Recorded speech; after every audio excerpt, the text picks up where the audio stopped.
This is the story of Robert Glenn from Raleigh, North Carolina. I was a slave before and during the Civil War. I am 87 years old now. I was born on September 16th, 1850, and I was born in Orange County, North Carolina, near Hillsborough. Oh, sorry. As always, I will be changing words or not using certain words because they are either not appropriate or are difficult to follow. At the time, Durham was just a platform at the station and no house there whatsoever.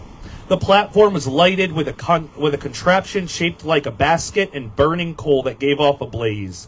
There were holes in this metal basket for the cinders to fall through. I belonged to a man named Bob Hall. He was a widower. He had 3 sons, Thomas, Nelson, and Lambert. He died when I was 8 years old, and I was put on the block and sold in Nelson's Hall yard by the son of Bob Hall. I saw my brothers and sisters sold on this same plantation. My mother belonged to the Halls. My father belonged to the Glens. They sold me away from my father and mother, and I was carried to the state of Kentucky. I was bought by a slave speculator by the name of Henry Long, who lived not far from Hurdle's Mill in Person County. I was not allowed to tell my mother and father goodbye. I was bought and sold 3 times in one day. My father's time was hired out, and he knew as he knew a trade he had by working overtime saved up a considerable amount of money. After the speculator Henry Long bought me, my mother went to father and pled with him to buy me from him and let the white folks hire me out. No slave could own a slave. Father got the consent and the help of his owners to buy me, and they asked Long to put me on the block again. Long did so and named his price. But when he learned who had bid me off, he backed down. Later in the day, he put me on the block and named another much higher price than the price formerly set. He was asked by the white folks to name his price for his bargain, and so he did. I was again put on the auction block, and father bought me in, putting up the cash. Long then flew into a rage and cursed my father, saying, "You damn black SOB, you think you're a white, do you? Now, just to show you are black, I will not let you have your son at any price." Father knew it was all off. Mother was frantic, but there was nothing they could do about it. They had to stand and see the speculator put me on a horse behind him and ride away without allowing either of them to tell me goodbye. Seat across the room from where they were working. After I had sat there a while, wondering where I was going and thinking about my mother and home, I went to one of the women and asked, "Mrs., when do you think I'll get to see my mother again?" She replied, "I don't know, child. Go and sit down." I went back to my seat, and as I did so, both the women stopped spinning and looked at each other for a moment. One of them remarked, "Almighty God, this slavery business is a horrible thing. Chances are this boy will never see his mother again." This remark nearly killed me as I began to fully realize my situation. My mother found out by the grapevine telegraph that I was going to be carried to Kentucky. She got permission and came to see me before they carried me off. When she started home, I was allowed to go part of the way with her, but they sent 2 girls with us to ensure my return. We were allowed to talk privately, but while we were doing so, the 2 girls stood a short distance away and watched as the master told them when they left that if I escaped, they would be whipped every day until I was caught. When the time of parting came and I had to turn my back, I burst out crying loud. I was so weak from sorrow, I could not walk. Does the camera seem to be picking me up okay? Cool. We finally reached Kentucky, and Moore stopped at his brother's plantation until he could buy one. Then we moved on it. There were only 6 slaves used as regular field hands during his first year in Kentucky. The food was generally common, hog meat and cornbread most of the time. Slaves got biscuits only on Sunday morning. Our clothes were poor, and I worked barefoot in most of the time, winter and summer. No books, papers, or anything concerning education was allowed the slaves by his rules and the customs of the times. I have never seen a jail for slaves, but I have seen slaves whipped, and I was whipped myself. I was whipped particularly about a saddle I left out in the night after using it during the day. My flesh was cut up so bad that the scars are on me to this day. We were not allowed to have prayer meetings, but we went to the white folks' church sometime. There were no looms, mills, or shops on the plantation at Master Moore's. I kept the name of Glenn all through the years, as Master Moore did not change his slaves' names to his family name. My mother was named Martha Glenn, and father was named Bob Glenn. I was in the field when I first heard of the Civil War. The woman who looked after Henry Hall and myself, both slaves, told me she heard Master say old Abraham Lincoln was trying to free the black folks. A big army of Yankees came through a few months later, and soon we heard the surrender. A few days later, this master told me to catch 2 horses that we had to go to Dickinson, which was the county seat of Webster County.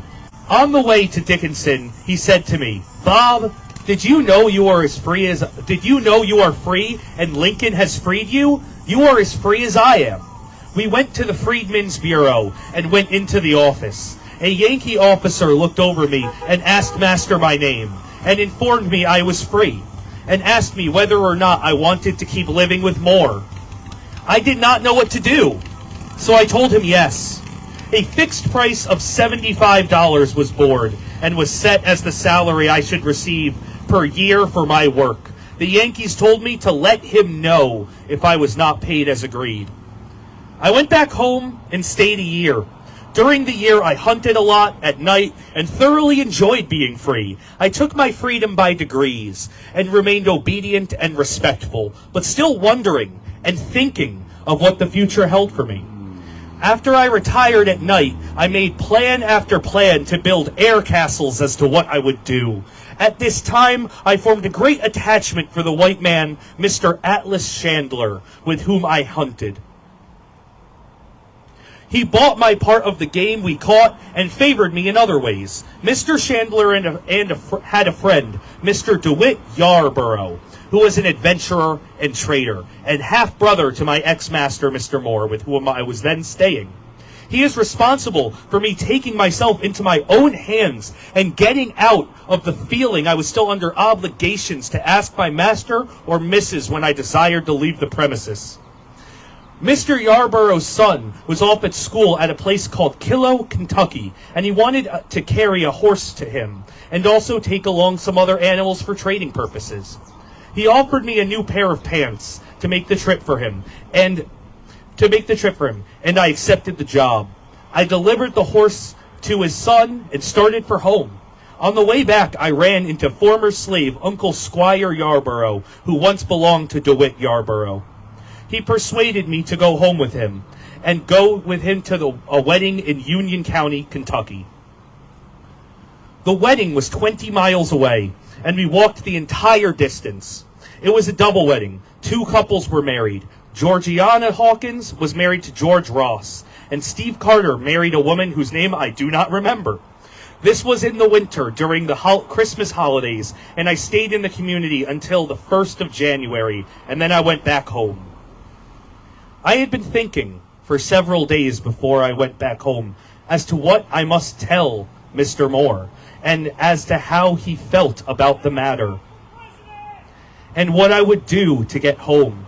In my dilemma, I almost forgot I was free. I got home at night, and my mind and heart was full, but I was surprised at the way he treated me. He acted kind and asked me if I was going to stay with him next year. I was pleased. I told him, "Yes, sir," and I lay down and went to sleep. He had a boss man on his plantation then, and the next morning he called me, but I just couldn't wake. I seemed to be in a trance or something. I had recently lost so much sleep. He called me the second time, and I still did not get up. Then he came in and spanked my head. I jumped up and went to work, feeding the stock and splitting wood for the day's cooking and fires. I then went in and ate my breakfast. Mr. Moore told me to hitch a team of horses to a wagon and go to a neighbor's 5 miles away for a load of hogs. I refused to do so. They called me into the house and asked what I was going to do about it. I said, I do not know. As I said that, I stepped out the door and left. I went straight to the county seat and hired to Dr. George Raspy in Webster County for $100 per year. I stayed there a year. I got uneasy in Kentucky. The whites treated blacks awfully bad. So I decided to go to Illinois, as I thought it might be I have a better chance there, it being a northern state.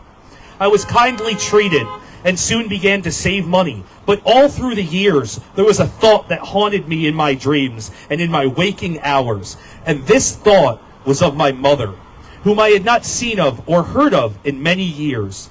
Finally, one cold morning in early December, I made a vow that I was going to North Carolina to see my mother, and if she was still living. I had plenty of money for the trip. I wrote the postmaster in Roxborough, North Carolina, asking him to inform my mother I was still living and telling him the circumstances, mailing a letter at the same time telling her I was still alive, but saying nothing of my intention to visit her. I left Illinois, bound for North Carolina on December 15th, and in a few days I was at my mother's home. I tried to fool them. There were two men with me, and they called me by a fictitious name. But when I shook my mother's hand, I held it a little too long, and she suspicioned something. Still, she's held herself until she was more sure. When she got the chance, she came to me and said, "Ain't you my child? Tell me you ain't my child who I left on the road near Mr. Moore's before the war." I broke down and began to cry. Mother nor father did not know me, but mother suspicioned I was her child. Father had a few days previously remarked that he did not want to die without seeing his son once more. I could not find the language to express my feeling. I did not know before I came home whether my parents were alive or dead.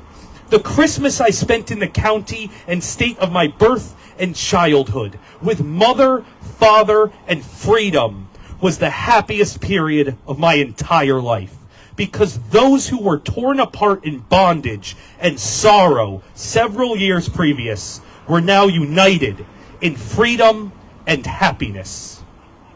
Thank you.